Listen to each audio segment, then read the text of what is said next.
We had several agendas on our political meeting. The main one being the impending conference on the 8th of August of the War Veterans League.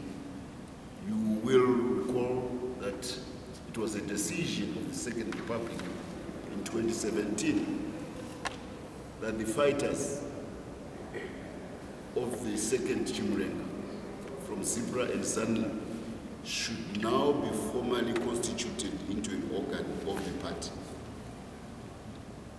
Here we are, the party is formed, they both call for a military win. People go into exile, because that was where they could do, they could form an army. You can't form an army inside the belly of your adversary, you know, unless of course you are the Triple C. They think they can do things like that. It doesn't happen. So we went abroad to Tanzania, to Zambia, to Botswana, and in the end, with the diaspora, a military diaspora, all over the world, where we would get support. Cuba, Czechoslovakia at that time, Soviet Union, China, Ethiopia, Algeria, Egypt. We had a military diaspora. They went on to become a formidable army.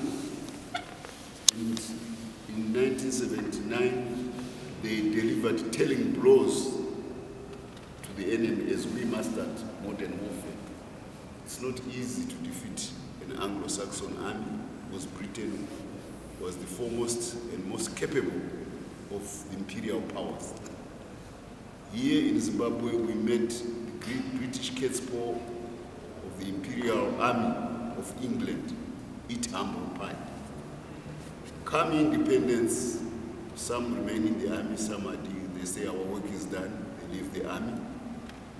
But they begin to lose. In fact, they become marginalized in the affairs of the party.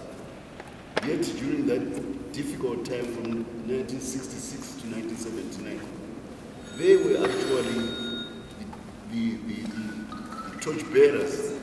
They were the ones who were the handlers of the party through their military and political structures as they mobilized for the People's War.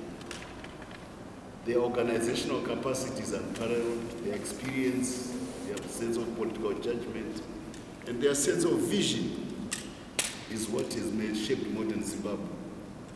How do such people not become part of the ruling party, of the ruling of the government, not fail to influence ideas in the government of the day? They became at best an affiliate, like the chairman I am of the Zimbabwe National Liberation War Veterans Association. But that's lobbying.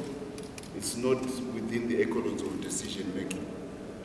So President Mnangagwa has seen it right and proper that a veterans league be formed, and it shall be confined, of course, to those who fought in that war.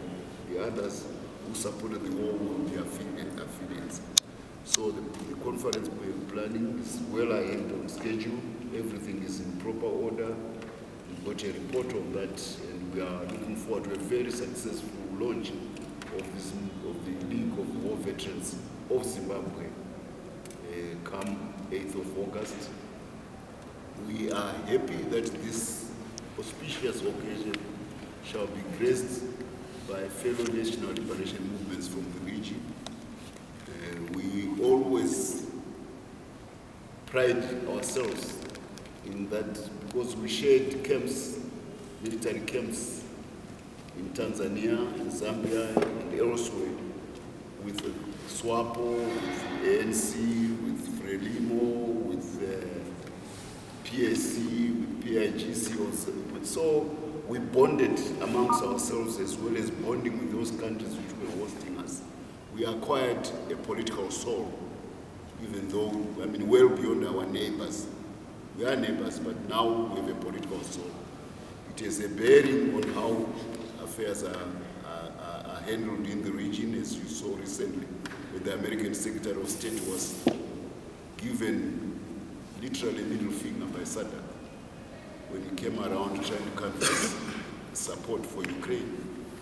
And Minister Pandu from South Africa, she was very forthright and direct, and she continues to be, speaking in the language which we understand the language of the National Liberation Movement, the language of those who fought against racism and apartheid and colonialism.